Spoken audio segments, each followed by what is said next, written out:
Bismillahirrahmanirrahim. Assalamualaikum warahmatullahi wabarakatuh. Alhamdulillahirabbil alamin. Wal aqibatu lil muttaqin wala udwana illa 'alal zalimin. Wa asyhadu an la ilaha illallah wahdahu la syarikalah. Qayyumus samawati wal ardin. Wa asyhadu anna Muhammadan abduhu wa rasuluhul amin. Nabiyina Muhammadin sallallahu alaihi wasallam al-mab'us rahmatan lil alamin. Wa huwa sayyidul awwalin wal akhirin wa sayyidul mursalin. Wa ala alihi at-tahirin at-tayyibin wa ashabi ghuril mayamin wa man tabi'ahum bi ihsanin ila yaumiddin. Amma ba'd. Kaum muslimin yang dirahmati Allah Subhanahu wa taala, segala puji hanya milik Allah Jalla wa Ala. Salawat dan salam semoga senantiasa tercurahkan atas junjungan Nabi kita yang mulia, Nabi Muhammad Rasulullah sallallahu alaihi wasallam serta para sahabatnya, keluarganya dan juga seluruh pengikut beliau sallallahu alaihi wasallam hingga hari kiamat kelak.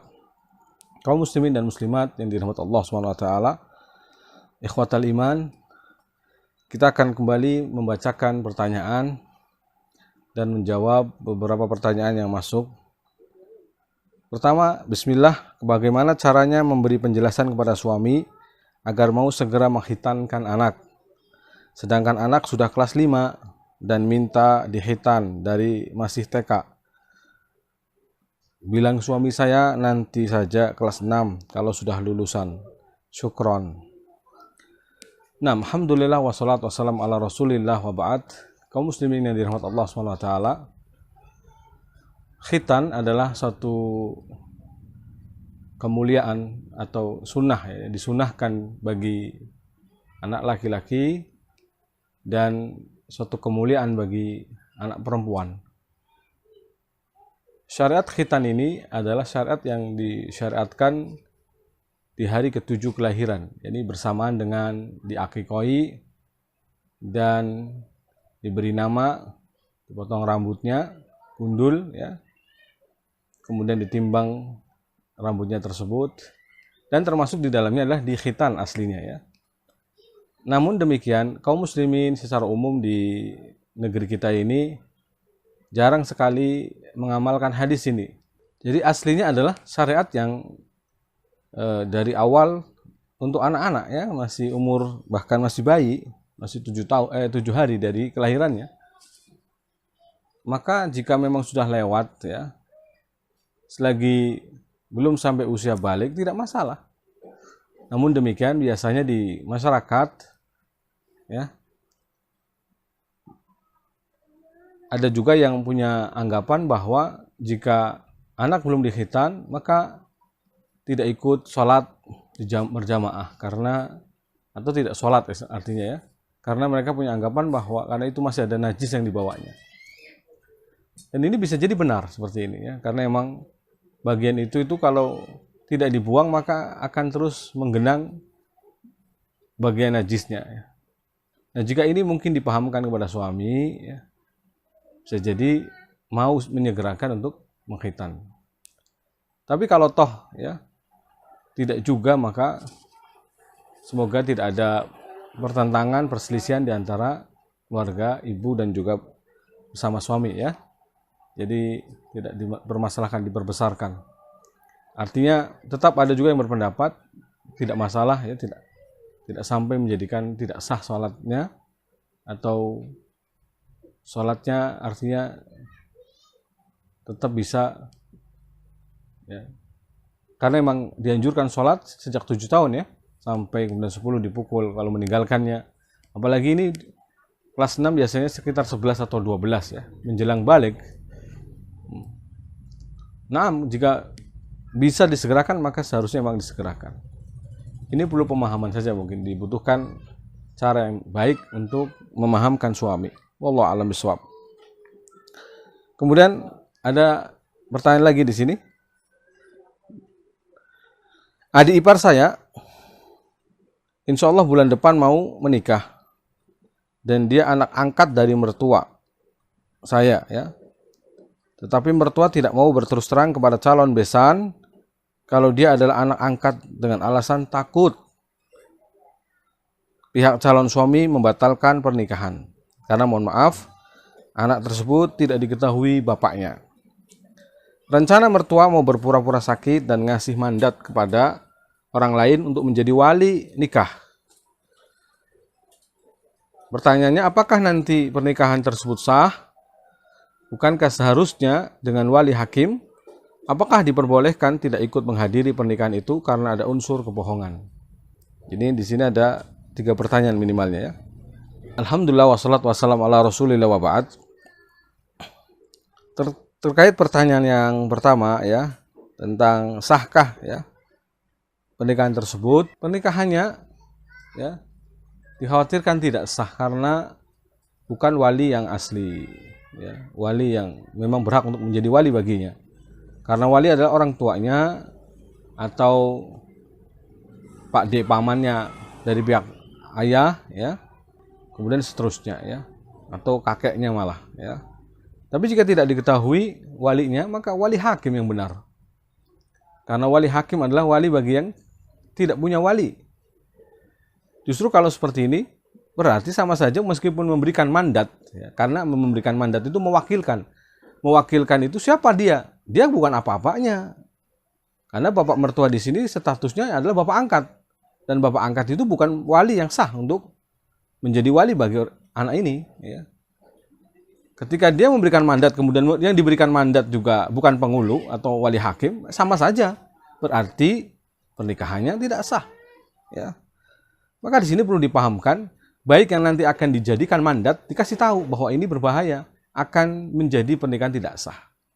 Atau jika disaksikan oleh hakim, wali hakim, maka Anda dialog dengan wali hakim agar wali hakimlah yang memahamkan. Kan gampang saja. Kalau yang menikahkan wali hakim maka lebih sah. Nego di belakang, artinya ngomong di belakang baik-baik ya. Sebelum dimulai akad, dibincangkan 2 orang misalkan 4 mata antara mertua dan wali hakim. Yang bapak angkat ini ya dengan wali hakim, kemudian agar tidak terbongkar dan seterusnya. Baik-baik aja bicara ya. Dan hakim atau penghulu insya Allah menerima ya. Alhamdulillah saya termasuk orang yang pernah praktek seperti ini. Ketika hendak menikahkan yang bapaknya kafir. Bapaknya kafir kan tidak bisa menjadi wali. Tetapi wali hakimnya pada waktu itu atau penghulunya masih berkekeh karena itu hanya sekedar kepercayaan, aliran kepercayaan yang jelas-jelas bukan agama Islam. Mana bilang ini kafir. Kata penghulunya, enggak, nanti biar ngasih mandat dan seterusnya. Mandat bagaimana? Mandat itu kan kalau dia berhak untuk menjadi wali. Ya. Persoalannya dia tidak berhak untuk mewakilkan. Maka pada waktu itu akhirnya setelah dialog 4 mata dengan Pak Penghulu pun menerima dengan keterangan saya yang saya jelaskan bahwa mendingan Pak Penghulu langsung menikahkan tanpa harus ngomong dulu ke bapaknya yang kafir ini. Dan alhamdulillah akhirnya langsung tanpa ada istilah mandat. Ini tepat ya. Nah, jadi bisa dipahamkan dengan 4 mata. Langsung datangi. Dialog baik-baik ya. Insya Allah bisa menerima. Nah, kemudian ini yang jadi permasalahan. Kalau khawatir soal nanti khawatir malah tidak jadi nikah gara-gara ketahuan anak angkat dan seterusnya. Ini lebih baik di awal diberitahu daripada nanti sudah pernikahan lama panjang. Pertama khawatir tidak sah pernikahannya tadi sebagaimana hukumnya ya tidak sah, maka adalah hubungan zina akan berlarut-larut, tambah masalah, tambah udah punya anak dan seterusnya. Ini akan tambah bertumpuk masalah. Maka bersikap jujur lebih baik. Inna sidqa yahdi ilal bir wa innal birra yahdi ilal jannah. Sesungguhnya kejujuran mengantarkan kepada kebaikan dan kebaikan mengantarkan kepada surga. Wa innal kadhiba, sebaliknya sesungguhnya kedustaan yahdi ilal fujur, mengantarkan kepada perbuatan durjana. Wa innal fujura yahdi ilan nar, maka perbuatan durjana mengantarkan kepada neraka.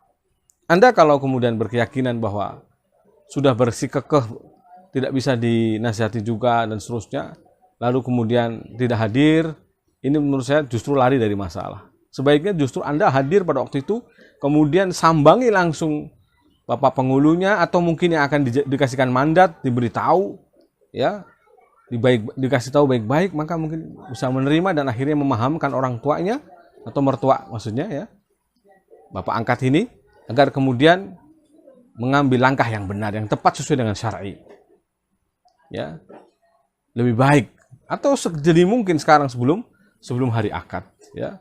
Wallahu a'lam bishawab. Kemudian pertanyaan berikutnya, apakah sebaiknya seorang istri yang ahli ibadah tapi kufur dan durhaka kepada suaminya?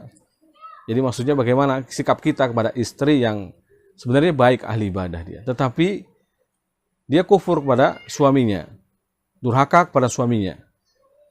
Apakah pilih pisah atau tetap mempertahankan rumah tangganya? Si istri tersebut tidak bisa berubah. Baik.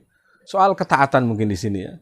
Ketaatan seorang istri kepada suami, ma'asyiral muslimin yang dirahmati Allah Subhanahu wa taala, adalah suatu perintah Allah Subhanahu wa taala dan juga Rasulnya untuk istri mentaati suaminya. Bahkan suatu perkara yang sangat agung, perkara yang sangat besar. Karena Nabi sampai mengatakan, ya, lau kuntu amiron ahadan liyasjuda li ahadin la amartul mar'ata antas juda li zaujiha. Andai kan aku boleh memerintahkan orang untuk sujud pada orang lain, niscaya sudah aku perintahkan seorang wanita atau istri untuk sujud pada suaminya. Li'idhami haqqihi, karena saking besarnya hak suami. Maka di sini ma'asyiral muslimin perlu dipahami.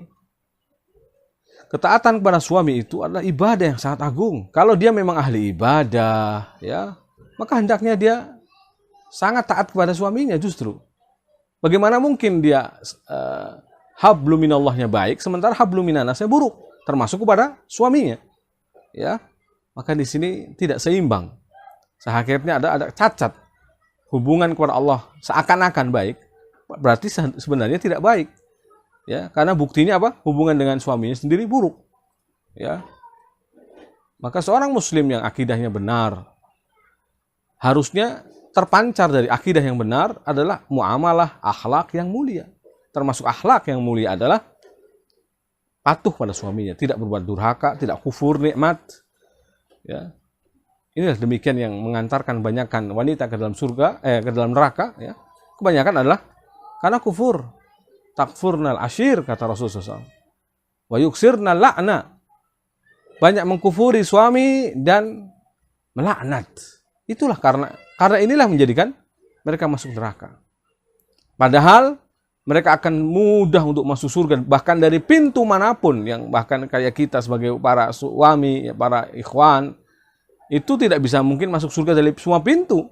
Karena kita terbatas, ada yang miskin tidak bisa bersedekah, maka tidak bisa masuk melalui pintu sedekah. Karena kita mungkin tidak pergi berjihad, maka tidak bisa masuk melalui pintu jihad. Tapi ada wanita yang bisa masuk melalui pintu mana saja. Subhanallah. Dan itu hanya hal yang sangat mudah, 4 saja amalannya. Idza shalatil mar'a khamsaha wa shamat shahraha wa ata'at zauja qila laha wa ata'at zauja qila laha udkhuli min ayyi abwabil jannati syi'ti. Apabila seorang wanita salat 5 waktunya, puasa di bulan Ramadannya, mentaati suaminya, menjaga kemaluannya, subhanallah, 4 saja, maka akan dikatakan kepadanya, masuklah ke dalam surga melalui pintu surga manapun yang kamu suka. Subhanallah lazim. Melalui pintu sedekah dia masuk, bisa. Melalui pintu jihad dia bisa. Ya. Padahal hanya melalui 4 amalan ini. Mentaati suami, itu yang penting. Adapun jika memang masih ada cacat di sini, sebaiknya teruslah untuk memberikan nasihat, ya. Nabi SAW bersabda, istausu binisa'il khaira. Teruslah untuk memberikan nasihat kepada para istri dengan nasihat yang baik. Terus, karena mereka bengkok, tulang rusuk yang bengkok. Fa innal mar'ata hulikat min dila. Kata Nabi SAW, karena sesungguhnya wanita itu diciptakan dari tulang rusuk yang bengkok. Fa in dahabta tuqimahu kasarta. Dan kalau engkau berusaha ingin meluruskannya dari kebengkokannya, akan patah. Wa kasruha tolak, dan patahnya adalah cerai, ya. Fa in dahabta atau fa in taraktaha lam yazal a'wad. Tapi kalau kamu biarkan dia bengkoknya, tidak diluruskan ya, memang tetap bengkok. Tapi apa kata Nabi? Di nasihat terakhir? Wastausu binisa'i khaira. Berikanlah nasihat yang baik kepada para istri, ya, para wanita ya. Terus ya, memang harus diulang-ulang. Ada tahapan juga dalam nusyus ya. Ketika seorang istri durhaka, maka tahapannya adalah dengan dipisah ranjang. Pertama mauidhah dulu. Mauidhah tidak mempan, baru pisah ranjang. Artinya satu ranjang tetapi saling mendiamkan. Wahjuruna fil madhaji'. Jadi dihajar tapi dalam satu kamar, satu ranjang ya. Kalau tidak juga wadribuhunna, dipukul, tapi tentunya pukulan yang tidak melukai ya. Bukan KDRT ya. KDRT bukan bagian dari syariat Islam tentunya. Pukulan di sini pukulan yang tidak melukai, bukan di wajah ya, dan seterusnya. Maka lebih baik pilihlah syariat Allah yang indah, yaitu berpoligami. Sehingga mungkin bisa jadi istri yang seperti ini akan terdorong untuk melakukan ketaatan yang lebih baik, amal yang lebih baik karena ada pesaing baginya. Daripada Anda menceraikannya, lebih baik Anda ya berpoligami. Wallahu a'lam bishawab. Tentang hal ini mungkin bisa Anda perdalami lebih baik, lebih dalam lagi, dan mungkin bukan di sini ranahnya ya. Wallahu ta'ala wa a'lam bishawab. Kemudian pertanyaan terakhir, ini ada curhat yang panjang dari Ummu Izzah di Cibitung. Bismillah, afwan Ustadz, saya Ummu Izzah dari Cibitung, izin bertanya perihal anak saya, anak laki-laki saya. Saya dan suami sudah berusaha mendidik dengan memilihkan sekolah yang sunnah. Tapi memang pergaulan lingkungan sangat kuat, sehingga kami pun kewalahan dalam mendidik. Didikan yang baik kami ajarkan mental ke anak, dan sekarang pun melawan bila ditegur dan dinasihati. Kadang kita bilang satu kalimat kepada si anak, sudah banyak kalimatnya, tak jarang saya sebagai ibu kadang nangis, ngeluh. Ya ini dinasihati satu nggak mempan, dua kali ngomong gitu ya, mungkin ya maksudnya. Bahkan mungkin kita ngomong satu, dia jawabnya banyak. Kadang nangis, mengeluh, kenapa sangat susah mendidik akhlak ini. Sekarang sudah duduk di bangku kelas 6, seharusnya makin dewasa. Ini malah makin seenaknya sendiri. Dikasih tugas rumah juga kadang dikerjain, kadang tidak. Padahal sudah kami sepakati sama anak, kalau dia kerjain tugas rumah dapat uang, jajan, dan seterusnya. Dan sholat juga kadang mengikuti teman-temannya, sepermainan, yang nggak pernah diperhatiin ortunya. Saya batasin bermain di luar, si anak nuntut HP. Saya sedih Ustadz, apakah harus kami lakukan agar si anak baik akhlaknya dan patuh dan hormat sama kedua orang tuanya? Mohon nasihatnya Ustadz. Alhamdulillah wassalatu wassalamu ala rasulillah wa ba'd. Untuk Ummu Izzah di Cibitung, barakallahu fikum ya. Semoga Allah Subhanahu wa taala membimbing rumah tangga kita semua, rumah tangga ibu dan juga suami untuk dalam kebaikan ya. Di sini yang perlu dipahami adalah bahwa amal untuk mendidik adalah amal ibadah yang utama ya. Dia adalah amalnya para nabi. Jika memang ada masalah, kendala dan seterusnya, maka memang indah amal yang memang besar untuk kita bersabar, banyak bersabar. Karena bagaikan berjihad, berdakwah ya. Namanya juga berdakwah. Meski pada anak-anak sendiri, sebenarnya hakikatnya adalah berdakwah. Mendidik adalah amalan ibadah yang utama. Maka jika ada batu, terjal, kerikil-kerikil yang mengganggu, yang mungkin tidak sesuai dengan ekspektasi harapan kita, maka memang ada saja yang tentunya. Mungkin kita cek makanan yang kita berikan, mungkin kita cek semuanya ya, pergaulannya ya. Karena as-sahib, teman itu mempengaruhi. Dia tadinya baik, tetapi jika gaulnya dengan orang yang tidak baik, ya sama saja. Meskipun proteknya berusaha kuat, tapi pengaruh di luar juga lebih kuat misalkan, ya akan lebih berat lagi. Maka di sini pentingnya untuk memilih lingkungan juga termasuk. Ya. Berusaha untuk memilihkan teman-teman yang baik bagi anak Anda. Dan carikan juga suasana lingkungan yang baik, ya, teman-teman yang baik, permainan yang baik, ya, kegiatan yang baik, dibiasakan dengan pembiasaan yang baik. Mungkin sesekali perlu dengan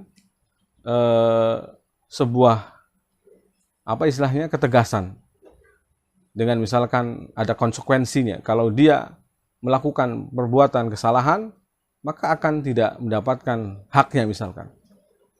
Ya. Agar dia berlatih bertanggung jawab. Karena ini sudah mendekati usia balik ya.